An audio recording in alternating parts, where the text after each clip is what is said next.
Back here in London, the Prime Minister, confronted by a list of people named online as paedophiles, warns of the risk of a witch hunt of gay people. We shall be investigating whether inquiries ever ultimately help victims get at the truth. Well, for 9 years, one woman was central to all the inquiries into the abuse scandal here in North Wales. From the initial investigation in 1991, which led to the first police inquiry, and on to the Waterhouse inquiry in 2000, the local council official, Sian Griffiths, kept every detail, every allegation, and she's kept those documents ever since. Well, Porrick O'Brien's been to meet her and to get the first look at her extensive files and the unanswered questions that remain within. In a small Welsh village, in the middle of the night, on a family kitchen table, the paperwork of child abuse. What's this?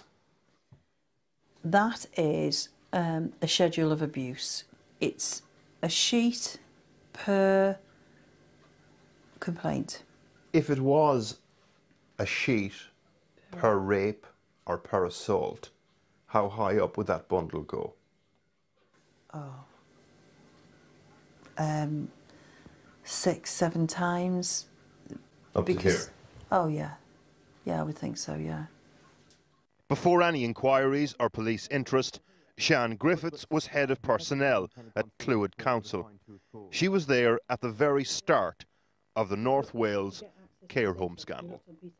That is where we started in June 1991, of all the names of all the people that were involved in abuse of children. She gave her spider diagram to police. It sparked the original investigation. In '96, she worked on the first inquiry, Gillings. In '97, she ran the council's secretariat to the Waterhouse inquiry. She sat through all of it. Some parts stand out. Like the time Detective Superintendent Peter Ackerley gave evidence. He was asked to list people the police had investigated and had referred to the Crown Prosecution Service. Obviously rattled a load of names off, people that we already know about: Peter Howarth, Paul Wilson, Steve Norris and a number of other people. He then got to the point where he named somebody who has been high up in the government, and at that point Sir Ronald Waterhouse said, no, that's enough, stop, and that was it. And why did he respond that way? I've got no idea.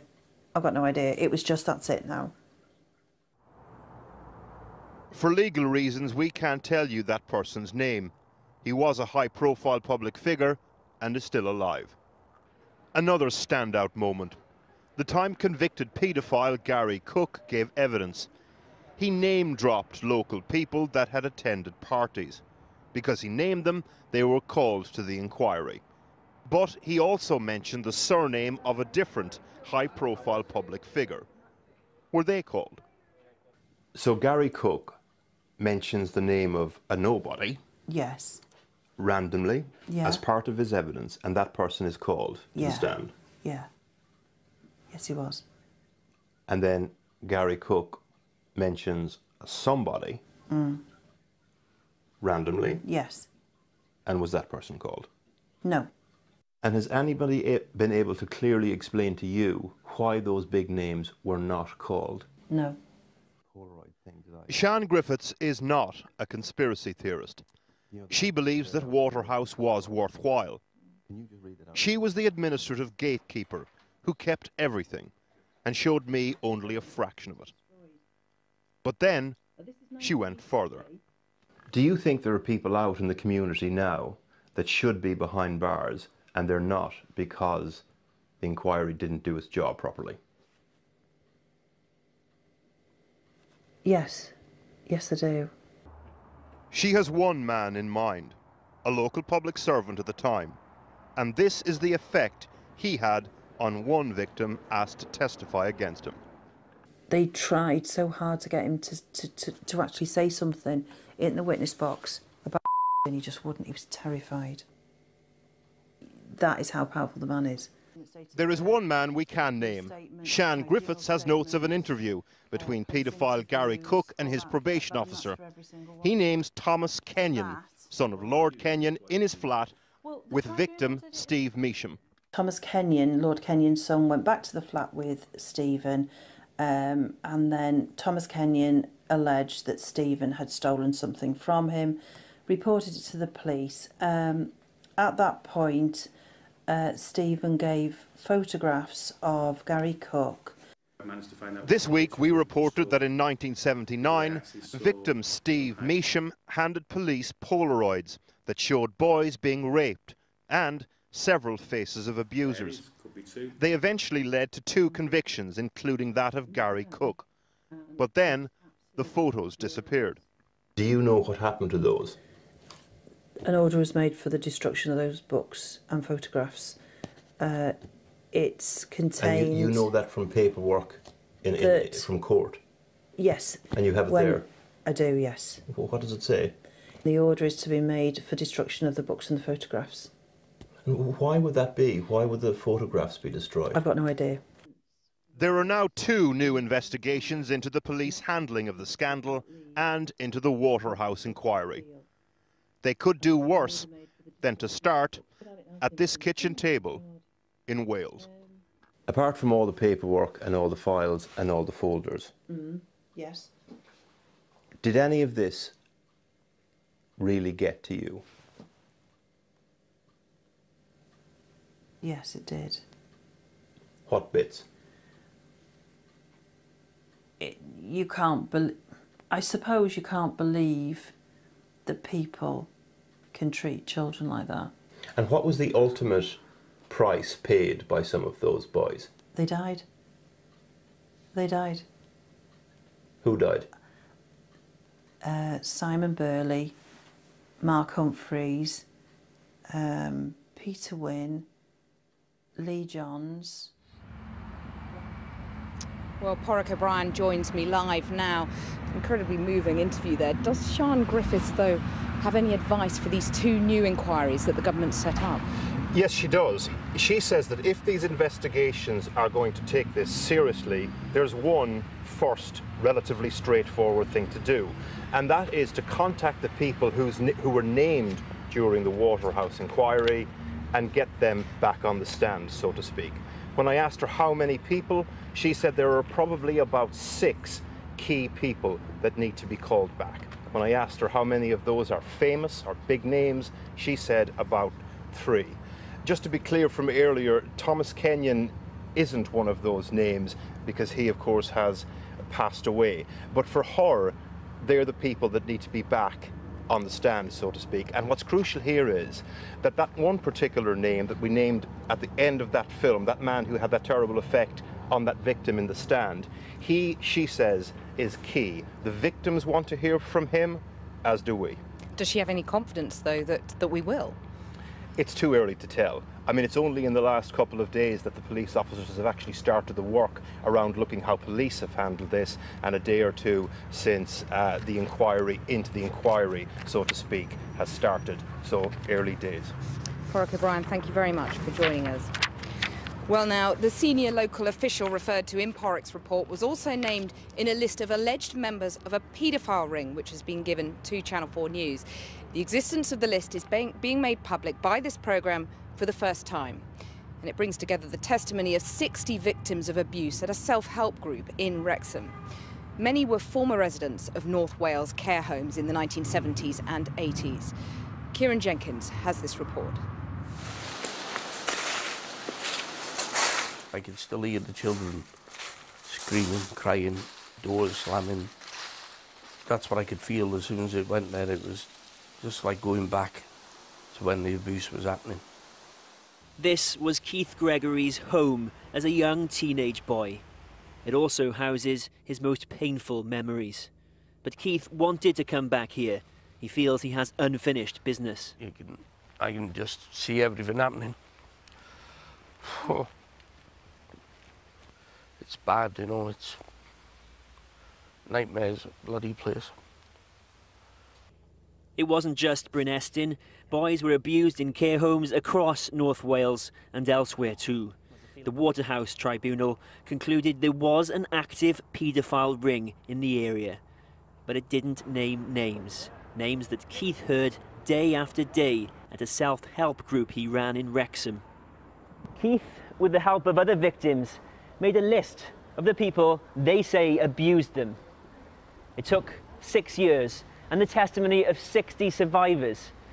Channel 4 News is the first to see it. Name after name of alleged abuser, half of whom it's claimed have never been investigated. We was seeing a pattern. These names were coming out more often.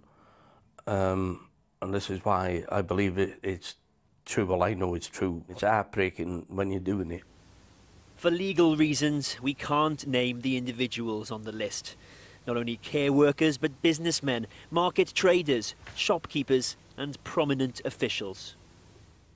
There are in all 54 names on the list. 38 of them are accused of sexual abuse. There are also accusations of physical abuse. There are 11 women on the list, 7 of them accused of sexual abuse. And these people come from all over Wales and beyond, from Flintshire, Cheshire, Connaught, Gwynedd, Shropshire and London.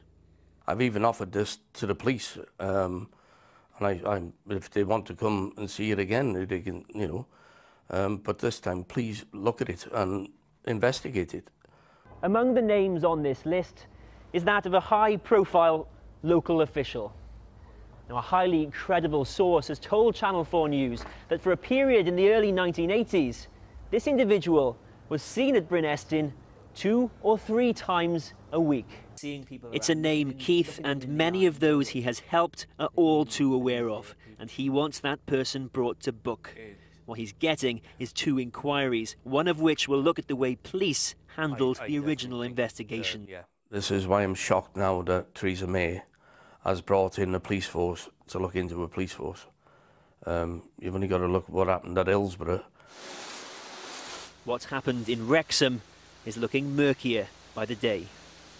It's disgusting knowing that we're probably still living amongst the people that did things to us. Well, joining me now is Councillor Keith Gregory, who you just saw in that report from Kieran Jenkins, and Bill Brereton, a former Deputy Police Commissioner here in North Wales. Well, Keith Gregory, do you have any confidence now that you'll be listened to and believed in these latest inquiries? I'm quite hopeful. I'm quite confident, to be honest, now that the Prime Minister and the Home Secretary and the Welsh Assembly have promised not to leave no stones unturned, and that I'm quite hopeful. The Waterhouse inquiry promised that, though, last time. What gives you that hope that things will be different now? I think if people have changed the views of the views that people seen used to think about. The culture's changed. Yeah, culture change. That's what it is. Bill Brereton, we've had dozens of police investigations, more than a dozen council inquiries, the Waterhouse report, all of these inquiries, and yet so few convictions. Why do you think that is? I think there's lots of reasons. I mean, for me, the way forward is quite properly to have an outside force investigation, and that's been called for, as I understand it. I think it's very important that right up front, everyone is required to declare whether they have been or currently are a Mason. Section 81 of the Waterhouse report touches on it very fleetingly. It may or may not be a problem, but let's have it out in the open and make sure that people know what's going on. Well, because the Masons were, and maybe still are, very powerful here. I mean, do you think there were people being protected by pillars of the establishment?